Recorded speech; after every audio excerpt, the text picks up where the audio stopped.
엄마가 아이를 가지면 태교에 신경을 씁니다. 좋은 음악을 듣고 좋은 책을 읽고 좋은 음식을 가려서 먹습니다. 그런데 이런 것들보다 훨씬 더 중요한 게 있어요. 바로 엄마의 마음이에요. 아이가 뱃속에 있을 때 첫 수정란은 하나의 세포입니다.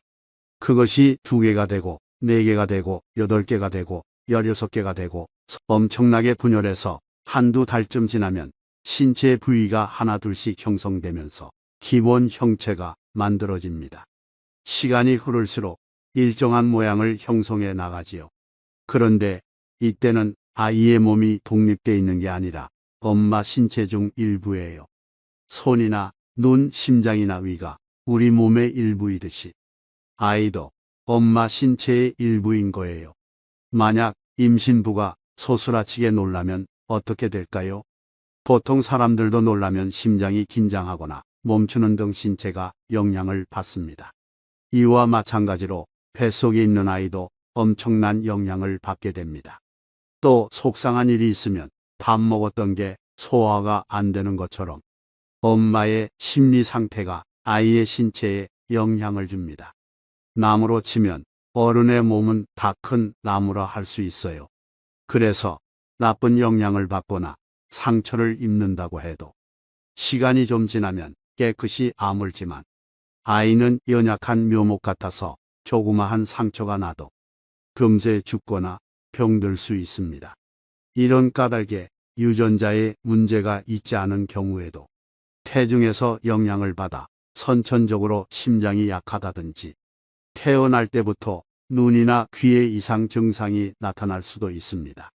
임신 중에 엄마가 놀라거나 속상해하거나 누군가를 미워하거나 또는 우울증이 있다면 태중의 아이는 믿기 어려울 만큼 큰 영향을 받습니다. 또 엄마가 담배, 마약, 술과 같이 몸에 좋지 않은 것을 섭취하거나 영양이 부족해도 아이는 선천적으로 허약하거나 신체 장애가 생길 수 있어요. 임신부들은 여느 때보다 더 예민해져서 다른 사람의 말과 행동에 마음이 불편해지기 쉬워요. 그래서 옛날에는 임신부에게 나쁜 걸 안 보여줬어요. 초상집에도 못 가게 했지요.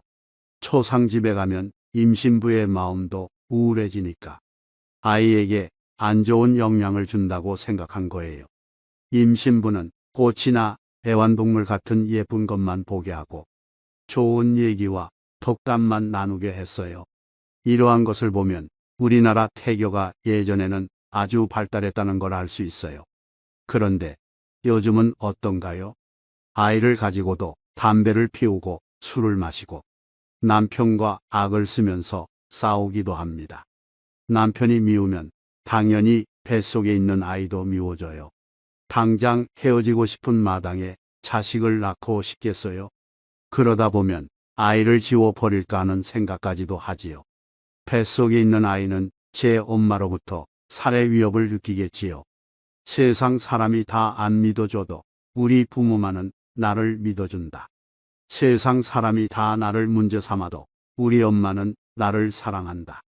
자식이라면 이렇게 부모를 탁 믿을 수 있어야 하는데 뱃속에서부터 생존의 위협을 받았기 때문에 태생적으로 인간에 대한 믿음을 갖지 못해요. 이런 아이는 자라면서 피해의식이 강하고 의심이 많고 공격성이 강한 성격을 가지게 됩니다. 제 엄마로부터도 목숨의 위협을 받은 사람이 이 세상 누구를 믿을 수 있겠습니까? 그래서 아이를 가진 엄마라면 무엇보다 마음이 편안해야 합니다. 남편이 어떻게 하든 시어머니가 어떻게 하든 거기에 영향을 받지 않고 마음을 편하게 유지해야 해요. 아이에게는 아무 죄가 없어요. 아이가 어떻게 할 수 있는 게 아니잖아요. 다만 엄마 아빠와 인연이 있어서 태어났으니 만난 것은 제 인연이지만 아이에 대한 책임은 전적으로 부모에게 있는 거예요. 아이와 인연이 닿았다는 것은 앞으로의 인생에 큰 변화를 가져오는 중대한 사건이에요. 이 시기를 어떻게 보내느냐에 따라 좋은 인연이 될 수도 있고 평생 괴로운 인연이 될 수도 있어요. 특히 태중의 아이는 아주 연약한 존재니까 엄마가 건강에 각별히 신경 쓰고 주의해야 합니다. 사실 가장 좋은 것은 결혼하기 전에 기도하고 아이가 생기자마자 바로 100일 기도에 들어가서 수행 정진을 하면 행복한 인연을 지을 수 있어요. 좀 더 구체적으로 살펴보면 아이를 기준으로 할 때 결혼 후에 10년 수행하는 것보다는 결혼하기 전에 1년을 수행하는 것이 훨씬 큰 영향을 줍니다. 그리고 결혼하기 전에 한 달이라도 수행하는 것이 결혼한 후에 1년 수행하는 것보다 낫습니다. 이것은 잡초에 싹이 보일 때 호미로 긁어내는 것보다 풀이 모두 자란 후 뿌리를 뽑아내는 게 몇 갑절 힘든 것과 같은 이치입니다. 그런데 우리 인생살이는 어떤가요? 기도는커녕 하루하루 정신없이 살기 바쁘지요. 그러고는 태어나지도 않은 아이를 위해 기저귀와 장난감을 마련합니다. 정말 무엇이 중요하고 무엇이 먼저인지를 모르는 어리석은 행동이 아닐 수 없습니다. 엄마는 아이가 어릴 때일수록 모든 걸 다 해줍니다. 밥상머리에서 똥을 싸도 애부터 걱정하고 새벽 2시에 애가 오줌을 싸도 자다 일어나 기저귀를 갈아요. 새벽 2시인데 오줌 누냐? 이게 어디 밥상머리에서 똥 누냐? 이런 생각이 없습니다. 무조건 아이를 우선으로 생각하고 행동합니다. 이것이 엄마 마음이에요. 엄마가 아이를 무조건 위하는 이 사랑의 마음이 아이에게 고스란히 전해져서 아이의 마음이 되는데 이것을 양심이라 하지요. 그래서 인간의 심성 가운데 양심이 가장 먼저 생기는 겁니다. 엄마의 사랑을 그대로 받아 신뢰와 이타심이 형성되는 거예요. 이때 우리가 흔히 말하는 휴머니즘이 생깁니다. 엄마가 아무런 조건 없이 아이를 사랑했기 때문에 아이가 그것을 따라 배워 양심과 도덕성, 인간애가 형성되는 거예요. 이 시기에 아이는 엄마의 사랑을 고스란히 자신의 내면에 받아들입니다. 처음 아이가 태어나면 백지 상태와 같아요. 그래서 한국 사람과 있으면서 한국말을 들으면 한국말을 하게 되고, 영국에 있으면 영어를 하게 되고, 프랑스에 있으면 불어를 하게 되고, 일본에 있으면 일어를 하게 됩니다. 또 돼지우리에 넣어 놓으면 돼지를 흉내내고, 늑대 무리에 있으면 늑대처럼 행동해요. 생물학적으로 사람 종자로 태어났다 해서 저절로 사람이 되는 게 아니에요. 사람 속에서 자라면서 사람의 심성을 형성해야 한 명의 인간으로 완성되어 가는 거예요. 백지 상태 같았던 아이에게 정보가 들어가서 기본 심성이 결정될 때까지 약 3년이 걸립니다. 이때 보고 들은 것이 그대로 각인됩니다. 3살 버릇, 여든까지 간다는 옛말이 있는데 이때 형성된 카르마가 자기의 기본 심성이 되기 때문에 쉽게 바뀌지 않는 걸 뜻합니다. 예를 들어 아이가 태어나서 엄마와 아빠가 한 명씩 있는 걸 보고 자랐기 때문에 여자 하나, 남자 하나가 부부로 살아야 되나 보다 생각하는 것이지, 태어나서 보니까 한 남자와 여러 여자가 함께 산다면 그것을 정상으로 여깁니다. 또 한 여자와 여러 남자가 사는 걸 보고 자랐다면 그게 정상인 겁니다. 우리가 옳으니 그르니 하는 것, 윤리와 도덕 등이 모두 우리가 뭘 보고 자랐느냐에 따라 달라집니다. 보여주는 대로 기억되어 그게 작용하는 거예요. 특히 아이의 성질은 따라 배워 형성되는데 그 중에도 3살 이전은 각인작용이라고 해서 도장 찍히듯이 지켜버립니다. 이 시기는 자아가 형성되는 중요한 시점이므로 적어도 3살 때까지는 엄마가 아이를 키워야 해요. 그래야 내 자식입니다. 나를 닮아야 내 자식이지, 나를 안 닮으면 내 자식이라고 할 게 없잖아요. 이 시기에 엄마가 아닌 다른 사람이 아이를 키우면 그 사람이 바로 아이의 엄마가 돼요. 왜냐하면 아이는 키워준 사람을 닮게 되니까요. 내 자식이 바른 마음가짐을 가지려면 엄마가 아이에게 전적으로 집중해야 하고 엄마의 심리 상태가 편안해야 합니다. 그러면 아빠는 어떤 역할을 할까요? 아빠는 부차적 존재입니다. 아빠가 아이에게 할 수 있는 것은 아이 엄마에게 잘해서 마음을 편안하게 해주는 거예요.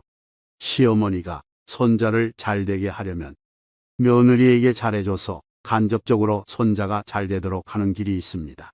그러나 아이와 관련해서 1차적인 책임은 무조건 엄마에게 있어요. 시어머니가 어떠하든 남편이 어떠하든 세상이 어떠하든 엄마만 자식을 잘 품으면 아이는 문제가 없습니다. 만약 아빠 없이 자란 아이가 문제아가 되었다면 그것은 아빠가 없기 때문이 아니에요. 남편이 없다고 아내가 방황하고 엄마가 방황한 탓에 아이에게 문제가 생긴 것이지 아빠가 없는 데서 오는 문제가 아니라는 사실을 알아야 합니다. 이 시기만큼 아이에게 엄마의 사랑이 절대적으로 필요한 때는 없습니다.